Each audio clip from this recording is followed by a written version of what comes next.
whether you're on your treadmill, in the car, going for a walk, or sitting at your computer. We really appreciate the follows. If you like this podcast, please share it. If you're not a fan of any of my shows, don't share it. That's how we roll. But today we have a great guest. Our guest today is a professional motivational speaker, a success coach, author of Your Number One Goal. And he is the founder of the Speakers, Authors, and Coaches Network on Facebook. And his sole purpose is to make the world around him a better place. He's a family man. He loves hiking, laughing, and playing his guitar, and helping his clients succeed. And most importantly, he's a good friend of mine and mentor. Welcome, Jake Ballentine. How are you, buddy? I'm doing great, Greg. Wonderful to be here. Thank you. Yeah, no, thanks for having me. And just before we start out, so you listeners, if you don't know, I got into the whole speaking thing. I lost my job the first month of the pandemic, and I started reaching out on Facebook and LinkedIn, and I started following Jake. He's a wonderful coach. He's helped me immensely, and if it probably wasn't for us meeting, this podcast wouldn't even be happening. So I really appreciate all you've done for me and everybody else. So thank you for being on the podcast. I'm honored. Thank you so much, Greg. I appreciate that. Awesome.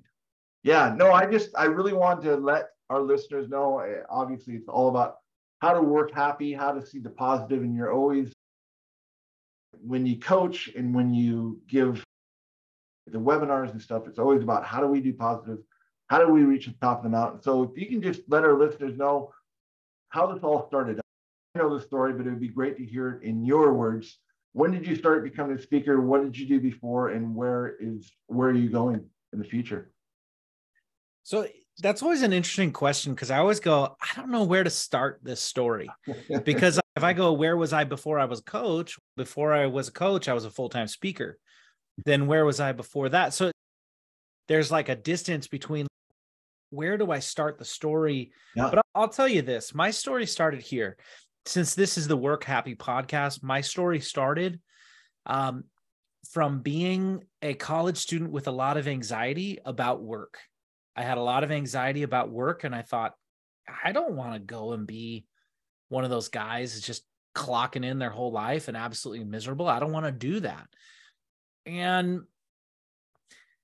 I knew I had big dreams, but I just thought that's all they were, is just dreams, that it's not something that you can go do. You just have these dreams. And something shifted, something changed in me as I was coming towards the tail end of college, where I just went, no, I'm not going to let these just be dreams. I'm going to actually go for it. And so I had this idea. I thought, what if first of all, I thought, what I want to do is I want to be a musician. And I was playing music in bars and clubs and in any kind of venue I could, in hotel lounges and that kind of thing. And I actually turned music into my job. It was my job as I was going through college. I was working at this call center, hating life, absolutely hating life. And I went, okay, wait a second. Could I replace my $10 an hour, 20 hours a week, $10 an hour? Can I replace that playing music? Can I do that? And then I started realizing, I was like, actually, I could replace that in one night playing music. Because what they would typically do, like most of these venues, it'd be a 4-hour set.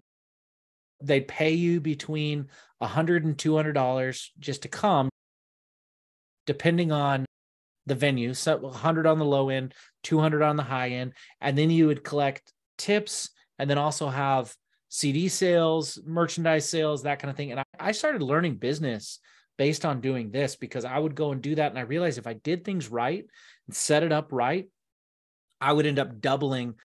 If I was paid $100, I would end up making $200. If I was paid $200, I'd end up making $300. And I went, okay, so if I get 1 gig a week, there's no point for me to do this stupid call center job. There's no point whatsoever. Even though some would say, well, you could do both. I'm like, yeah, but I could also gouge my eye out with a spoon, and I don't want to do that. So if I can make my same income on one night, I know I'm not rich. I know $300 a week is not wealthy or anything like that, but I had that realization at that moment. I went, okay, I did it. I'm doing it. I'm doing this professionally, even though professional musician might have meant something very different to other people.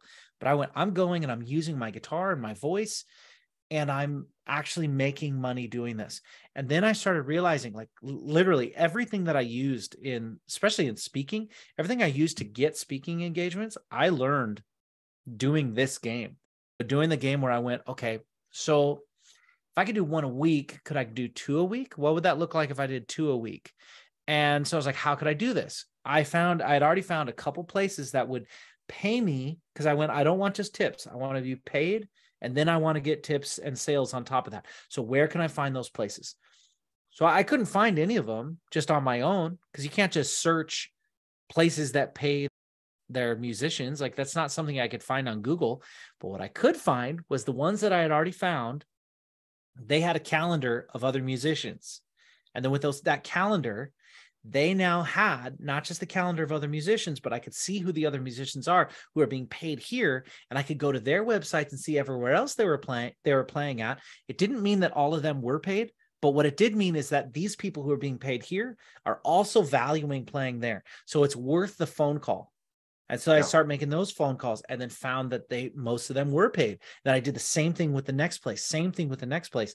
I did the same thing with speaking later on, where I'd go find an event, see all their past speakers, go to their social media, go to their web. Now it's more social media. At the time, it was all websites, and websites, you'd have their calendar on it. So then I'd go and see, okay, well, past gigs, I went here. That means they had a budget. I know what their budget is because this speaker spoke there. So I did this with music. And then all of a sudden, like a couple months later, I went from doing this 20 hours a week, $10 an hour job, to now doing on average 4 gigs a week that would be paying me anywhere between $200 and $300 a night.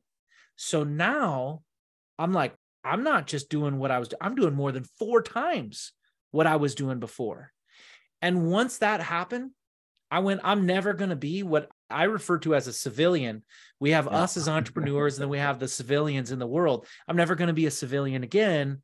I'm always going to be the entrepreneur. Now, music isn't something that I stuck with. I did that game that I was telling you about there for about 3 or 4 years, until I broke into the speaking world, speaking in the youth market. And that took me all over the country, and was just a great thing. And then that evolved into coaching and doing my own seminars and doing all that kind of stuff. But the real entrepreneurial spirit started with that ridiculous call center that I was in, that I'd be on the phone with people. It was a survey place, and you get bonuses for getting more surveys. You know what I found? I found that you could get more surveys closed if you had a conversation with someone. Hey, how are you doing? How's your day been? All this kind of stuff. And then I got in trouble for it, because they said, you're going off script. You can't go off script. And I'm like, dude, I'm getting more surveys than anyone else. And they said, we can't do that because it would sway the survey. So I'm like, okay, you're asking me to be a robot. This is awful. Everything about this is terrible. So that was the origin. I went, I can't live that way. I can't live that way doing something I hate. I got to go create something. Yeah, and I would imagine that's why you have anxiety. Working at a call center, it's just crazy. And I totally resonate with your story, where you were doing something that you love, but you were getting $100, $200 a night. Because when I started doing stand-up comedy, I remember the first gig, I had about 5 minutes, and a guy asked me, he goes, hey, I need someone to open 20 minutes. It's $150. We drove 3 hours. And I lied to him and said, yeah, I've got 20 minutes. But so it was, by the time he got home, it had been 6 hours, and I was up $150, and I was like, oh man, I made it. Yeah. It's not like it's that much money, but at the same time, you got to put it in juxtaposition. I was used to working for $10 an hour. And now at minimum, even if I got no tips whatsoever and it was on the lower end, now I'm being paid $25 an hour to do something I actually would do for free, and had been doing for free for years. Because it's not like I just started playing music at the time. I've been playing music for 10 years by that point. And it was just doing these. And it's interesting. I found that when I did shows with a band, and I put on shows, and I had a bunch of people come, and it was more glamorous, I didn't make any money doing that. But I realized that if I shifted my thinking and went, wait, where are there places where people want to be entertained and the business owner wants to entertain their guests? It's not like I was a metal singer or something. Like I didn't have a metal band. Like I did music that fit in really well. When I say bars, we're not talking about like dingy bars. We're talking about the kind of places that have a wine bar, the kind of places that are a little more elegant and upscale. And I'm in the corner with an acoustic guitar playing, like I do like you look at Dave Matthews, Jack Johnson, Ben Harper, those kind of things. And I play that kind of music, also classics throughout the years and kind of stuff. But that's like the genre of music. It's an acoustic guitar, voice. It's really nice. And people like having it. And I realized there's people who want to pay for this. And I did this multiple regions in the country. I even put on tours doing it where it was like, I want to get to that place because I want to play at this cool show that's actually going to have audience at it. But in order to pay for it, I'm going to play at this. I'm going to do this one and then that one. And I'd go up and down the West Coast. And it was something where I just went, okay, I can do this. Like it doesn't need to be something. And honestly, I've never gone back to doing that since I started the whole speaking thing. Yeah. But I often think about it when I see people they're in a position where they're like, I need a second job. I'm going to go drive Uber, or I'm going to go get a second job. I'm going to go do this thing or do that thing, different kind of night jobs. And I go, like I'm in a different place financially now with my career, and I'm very grateful for that. But I always had in the back of my mind, if I ever got into a position where I was like, oh, I need a second job to be able to bring in some income. I'm like, how cool is it that I have this skill that I could use in any place in the country, probably world, but any place in the country. And I know how to find those opportunities. And within a month, I could go and do that. It's just a cool thing to realize that's there. And I think everyone should develop some kind of skill that they could, in terms of, okay, let's talk about job security. And I've been talking for a while. I'm going to get back to you, but let's talk about job security. And I think that job security is a big part of working happy. And I don't mean, let's put it this way, income security is a big part of working happy. Because if I feel like my only option is working for this person, my threshold for dealing with stuff I shouldn't have to deal with is actually a lot higher. I can deal with a lot if I feel like they're my only option. But if I have other skills to do other things, even if I'm not going to do those other things, if I have other skills and opportunities to do other things, it makes it so I'm not going to stand for nearly as much because I can walk and I don't need it. I don't need this. Sure, there might be a gap of time that I need to cross or whatever, but I don't need to deal with this. So I think that professional skills are really important, even if it's some kind of service. Maybe you're good with your hands. Maybe you can. I got one friend who he runs a business. It's an online business. And multiple times he's had a little bit of a bind where he goes, okay, I need a little bit more money. And by the way, everyone gets into that from time to time. And when you hear people talking about how successful they are, remember, you're only seeing the highlights. So when you get into a down time, don't feel like there's something wrong with you. Everyone goes through it. So this friend has the ability to do concrete, and he's great at it. And he can get jobs doing concrete anytime because he knows how to do it. He can rent all the equipment. I can go, and he's brilliant at doing concrete. It's not something he wants to do all the time, but it's like if he's in a bind, he can go and do that. So if you have some kind of skill, I don't know. I just think it's a valuable thing to have, to be able to walk if you're not being treated well.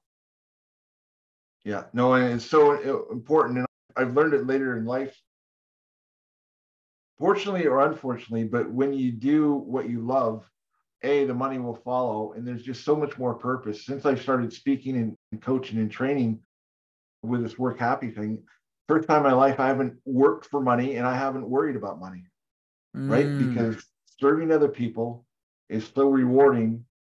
And whether people will pay my rate, or if somebody is in need and they are really struggling and they don't have the budget that I normally work for, I'm happy to do that because I'm helping other people work happy. And every time I talk, Jake, and you know this as well too, people will come up to you and say, thank you so much for sharing. And it's so rewarding. You were singing and playing, enjoying it. You loved what you did, but was there a moment in time where or how did you get into the speaking to the youth? And then how did you transition from youth to coaching? So there was a time where I stopped loving it. There was a time when I stopped loving it. And I think that for me, that's been the story of my life is when I stop loving something, I move on. I don't stay with something. If I don't continue loving the business that I'm in, I'm not staying in it. No way. Yeah. And so I built what I wanted to build, but I just got tired of entertaining drunk people. Really what it came down to. I got tired of that being, I started thinking about it. I was like, I'm just a glorified bartender is all I really am. I'm not tending bar, but what am I really doing? I am only here. Like the money that they are paying me is only for one purpose, that they are making more money on alcohol than they would have made if I wasn't there, because people stay longer and buy more drinks. And then consequently, the more drinks they buy, also the more tips I get, which is a whole different story. But I got to the point where I was like, you know what? I thought that this was a means to an end. Yeah. I thought that this was a period of time to get to where I really wanted to be, but I wasn't experiencing what I wanted. I wasn't having the growth that I wanted. And my passions changed. Everyone needs to remember that your passions will change. Sometimes you'll have a dream or a goal and you're going to go for it. And you're going to think that what you're going to get is exactly what in your head right now. But maybe that dream or goal is there to get you to take action on something that will eventually lead you down a completely different path. And for me, I knew that if I was going to succeed in that world with music, I needed to learn business skills and I needed to learn personal development because I needed grit. I needed to be able to face rejection. So in an attempt to learn how to face rejection, I started looking up different kinds of speakers. And I had heard about this guy named Tony Robbins. I'd heard about him. I started looking up some of his stuff. And I got into his programs and his audio programs and that kind of thing because I was trying to learn how to overcome objection. I heard this great story. I would listen to it almost daily about Sylvester Stallone. Tony Robbins tells a story about Sylvester Stallone, about him. Have you heard this story, Greg? Yeah, it's a great one. Fantastic story. I'm not going to tell the whole story. Just look up on YouTube. Tony Robbins tells Sylvester Stallone's story, but essentially it was all the rejection he faced to get Rocky out. And it was so much rejection. Like it was over and over again. And so I'd listen to that. Then I'd get some of his more advanced programs and purchase some of his programs. And then from there, I was like, okay, I heard about this guy, Stephen Covey, and 7 Habits of Highly Effective People. So I'm going to read that and get into that. And then I started thinking, okay, I saw this movie, The Secret, that I thought was totally bogus the first time. But then I started applying the stuff in it. And I was like, wow, cool. Like when I have that attitude and do the effort and do the work combined with it, like things really happen. And how cool is that? And with there, I found all these different speakers, coaches, and authors from Bob Proctor to Jack Canfield and started getting into all this stuff. And as I was getting more and more excited about that, my passion started to shift from music to this personal development and wanted to share the things that I had learned. At the time, I really didn't know that much about the speaking world or the coaching world. I didn't even know it really existed. I'm still in college at this point. I didn't know it was a thing. So what I started thinking is what I'm going to do is I'm going to go back to, I took a break from college as I was doing, because the music stuff started picking up, doing 4 of these a night, or 4 of these a week. I went, I don't know if I can do school right now, and I'm going to go into this thing. And so I took a couple of years off and was just doing music all day, every day, and did the 4 gigs at night, 4 gigs a week at night. But then I was doing things during the day, doing recordings, doing rehearsals, and I was really all into it. And I did that for a couple of years. But then when I went, okay, my passions has shifted, I decided I was going to go back to college to finish my degree. And when I finished my degree, I was going to go and get a master's in counseling, was going to be my next thing. And that I was going to go and be a counselor, because that's what I was thinking I would do. But as I was doing that, I learned about this thing that schools paid speakers to come in and talk. And I had no clue that was even a thing, that they paid speakers to come in and speak. I just thought that the speakers that I saw when I was a kid, when I was in high school, I just thought they were like, I don't know, a friend of the principal's or something. I had it didn't even cross my mind. It was a career. See, it wasn't on the, like in the career day when like you see the options of it wasn't on the options list. So I didn't know it was a thing. So I learned that that was a thing. And I went, wait a second, I can use music. I can talk about personal development. I can help teenagers, because that's what I was going to do, was go and be a counselor for teenagers.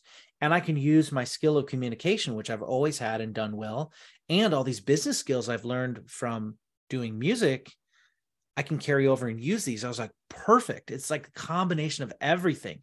And I dove right in. And I joined a couple different programs of different, the skills of the business side of it. I got a lot of recognition really quickly for moving very fast, because I built this thing very quickly and I was full-time in it within just a couple months. And I had to be really clear with people, because they were like, how did you do this so quick? How were you able to do this? And I had to tell them a couple things. Like the first thing is, I'm not new in business. I just got paid a lot less. So I've been doing this, the booking game. I understand that.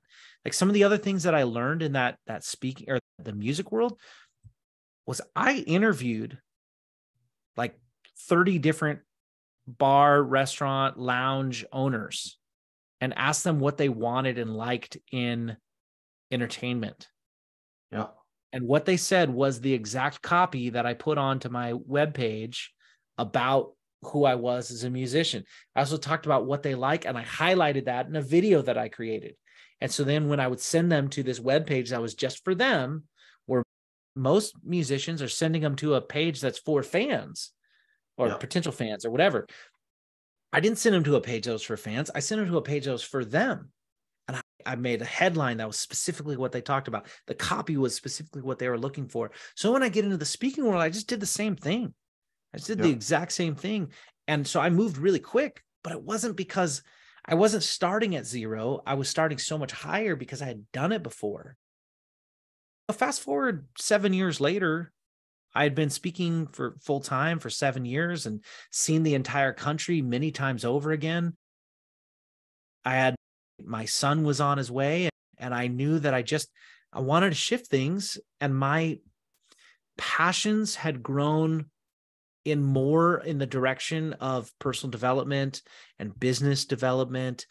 And I had just grown in that way. And that's where my passion was. And it was less about helping teenagers and less about music and less about those things and more about realizing that we're all just big kids and we all have things that we can give and that we can grow and that we could do. And it just grew from there. And then I had a similar shift where I went into, I'm going to start working with adults, and I'm going to start working as a coach and doing my own seminars and doing all that kind of thing. But every single thing that I did was a step above the next and a step above the next. I took everything that I learned from that last part and went over into the next section. Yeah. No, I think that's great. And also too, your priorities probably changed from when you're playing in a bar and you're like, okay, I got to get out of the call center, to where now I'm enjoying what I'm doing and I'm making more money. And then your priorities changed to, I want to help people. So you went to school and got into that. And then you're like, I'm starting a family. I don't know if I want to be on the road 250 days a year. So again, they switched. And now you train people, and your seminars are amazing. Tell us a little bit more about who you help and how people can find you. Yeah, cool. So really, when it comes down to it, I'm in the dream making world. And what that means is most people today, they want three things. They want impact, they want income, and they want freedom. Yep. And there is a way for you to build your own economy. You can build your own economy through this magical thing called the internet. This is a magical box. I don't know if you knew this or not, but this is this magical box where we can communicate with anyone, anywhere in the world. It can show us videos. I can actually ask it any question I have, and it tells me what, I mean, obviously I'm making a joke, but if you would have told us what this magical phone does 20 years ago, this would be crazy. This would be magic. This would be magic. Exactly, what this thing does. My phone knows me better than I do. It honestly would be magic. Think about how excited we were when there was a thing you could get on your phone that told you what song was being played. I was like, wait, what? You get a ringtone of a song. Blew your mind. Yeah, or you can get a ringtone of a song. Oh my gosh, this is crazy. Even though it sounds like it's being played through a potato, it still is so cool. So we live in a world where there's infinite opportunities. And if somebody is looking for impact, income, and freedom, they can get it through the internet and through these tools, through social media. People go, oh, I'm tired of social media. Social media is the best gift we've ever been given because anyone can make their full-time living on your own, making a difference, making a living, and being free because you do not have to answer to anyone. And so what I help people do is to create that kind of life that they want. I call that a mountaintop life because that's the vision. That's where they're going. They want that impact, income, and freedom. But we don't just do business training. It's not just about business. It's about creating that holistic life. Like I said, of those three things, we call that the trifecta of business success. And that's impact, income, and freedom. Yeah, absolutely. You do a wonderful job. And like I said at the beginning, that's how we connected. And you've been a mentor and you've gone above and beyond. And you probably do this for most people. But if I had a silly question, what I thought was, or you might think was a silly question, to me, it mattered. And you would take the time and on your webinars, your seminars, you were always kind and always giving. And I've learned from you that when we serve, we get so much more back, whether it's how we feel about ourselves, our passion, what we're doing, and the money. Like you said, you can build a business and just like I'm doing now, right? Like I have more time to spend with my family. I'm not worried about what Johnny or Susie's doing at work. I do what I want to do. I love to help people, and it's pretty amazing. Yeah. And that right there is the thing. I used to think there was a while where I honestly started to have some little bit of entrepreneurial dissatisfaction with the business coaching because I was kind of going, what am I really doing here? Am I really doing something that makes a difference? And I went, wait a second. I'm giving people the opportunity to own their life. You think about that. We spend the majority of our time at work, and most people are doing it. They hate what they're doing. They don't like the people they're doing it for, and they're not making the kind of income that they want to make, and they have zero freedom whatsoever, and they don't feel like they're making a difference. And I'm creating an opportunity for people to where they can actually make a difference, feel like what they do matters. Secondly, make an income that they want to make because they can. It's not that complicated. I know that to a lot of people, it feels complicated, but it isn't. Like literally anybody who wants to make an income using this device can do it. It's not that complicated. You can do it. And then it also brings that freedom that we all really want. We don't want to have to be working with people that we don't want to work for. We want to be able to take, I couldn't imagine being in a position where I have to ask permission for a day off. Hey, it's my cousin's wedding. Please, can I have the day off? I couldn't do it. And I'm not trying to put anyone down, but sometimes people go, oh, I really admire that you've had the courage to do this. I admire anyone who's been able to do that. I could not do it. I couldn't stand it.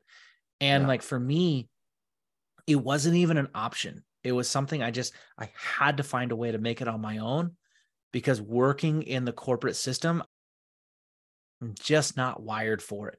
And I couldn't do it. Good. Awesome. Well, hey, as we wrap up, two more quick questions. Number one, whoever's listening and they like, man, I would love to learn how to do that. Where do they go to find you? And what's one piece of advice? You've given us so many gems here today. But what's one thing that a person can do to work happy that you've learned throughout your career? Cool. Number one, you can find me, go to the Speakers, Authors, and Coaches Network on Facebook. We put tons of free content on there. So just search Speakers, Authors, and Coaches Network for groups. You're going to find it there. Also, our official website for Mountaintop Motivation is mtmsuccess.com. You can get some more information there, or just email me, jake@jakeballentine.com. All the socials, I'm on there. Love to connect with you. As far as last advice, it's always interesting. I try to do different things all the time because I'm on a lot of interviews. I was on one earlier today. Yeah. I was like, no, I'll say something different instead. This might sound simple, or maybe, I don't know, maybe not that big of a deal. But when it comes down to it, the most important thing that we can do is learn how to find the balance between being content and being complacent. What I mean by that is it does not serve you to be miserable unless that is actually moving you to do something different. But if you're stuck in a situation, you have to realize that you're not stuck because you are forced to be stuck. You are choosing that this is better than the alternative of changing something. So if you're not going to change something, find how to have the most joy in that situation possible. And it's actually going to help you to change it. People think that if they don't let go of their pain and their misery and their frustration, then they'll allow themselves to get stuck and they'll become complacent. It's not true. If you can find joy wherever you are at, that is going to serve you to become better and better. I'll say this is that most achievers, the reason why they are held on to stress that they really don't need to have is because they believe that their stress is fuel to achieve. And it is a lie. It is not true. Stress does not help you. Stress will help you like this. Like if there's a car coming to you and you feel the stress of that car is coming to me and I need to run, that's good. We need that. That's good stress. Ongoing stress about I got to get my emails out on time, you're going to break. A bow that is always tight eventually loses its strength. You got to calm down and realize that if you're choosing to be in a situation, you are choosing it because staying in it is better for you, at least that you have decided. It outweighs leaving the opportunity, whatever it is. Yeah, so instead of being miserable, if you're chosen to stay there, find a way to make it the best you possibly can while building a different opportunity instead of being miserable and trying to build an opportunity. Because the misery, the problem is the stress, the misery, the just frustration.